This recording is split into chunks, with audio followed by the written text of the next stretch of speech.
Hi అండి, welcome to Anita foods. ఈరోజు నేను గోంగూర బోటీ చేస్తున్నాను. దీనికోసం ఒక 300 గ్రామ్స్ బోటీ తీసుకుని వాళ్ళు ఆల్రెడీ క్లీన్ చేసే ఇస్తున్నారు మనకి.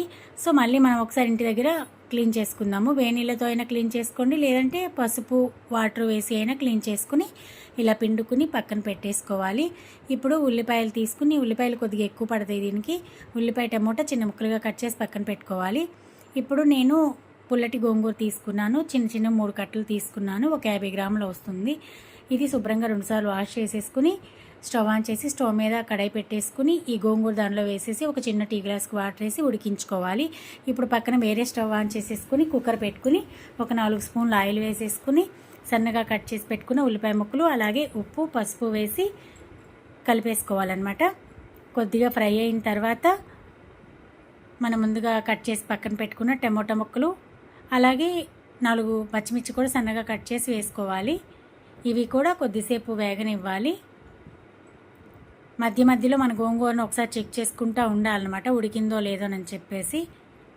సో ఇప్పుడు గోంగూర చెక్ చేద్దాము. ఇంకొక 2 నిమిషాలు ఉంటే సరిపోతుంది.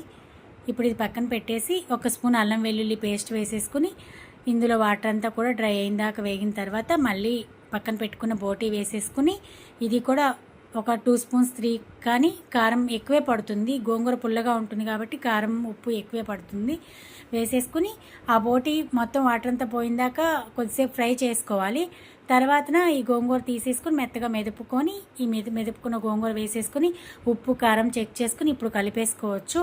అలాగే కొద్దిగా మసాలా పౌడర్ వేసేసుకుని ఒక చుక్క వాటర్ వేసేసుకుని ఇదంతా కూడా కొద్దిసేపు ఫ్రై చేసిన తర్వాతనే వాటర్ వేసుకోండి. వేసుకున్న తర్వాత మళ్ళీ ఒకసారి కలిపేసుకుని కుక్కర్ మూత పెట్టేసి ఒక 3 విజిల్స్ వచ్చిన దాకా ఉంచేసుకోవాలి. ఇప్పుడు 3 వచ్చిన తర్వాత ఒక 5 మినిట్స్ గ్యాప్ ఇచ్చేసి తర్వాత మూత తీసేసి మళ్ళీ ఒకసారి కలబెట్టేసుకోండి. అలాగే కొత్తిమీర చల్లి గార్నిష్ చేసేసుకోండి. అంతే, మన గోంగూర బోటీ రెడీ అయినట్లే. Thank you so much for watching my video. Like share subscribe my channel. రోటీలో కానీ చపాతీ రైస్లోకి చాలా బాగుంటుంది. Thank you.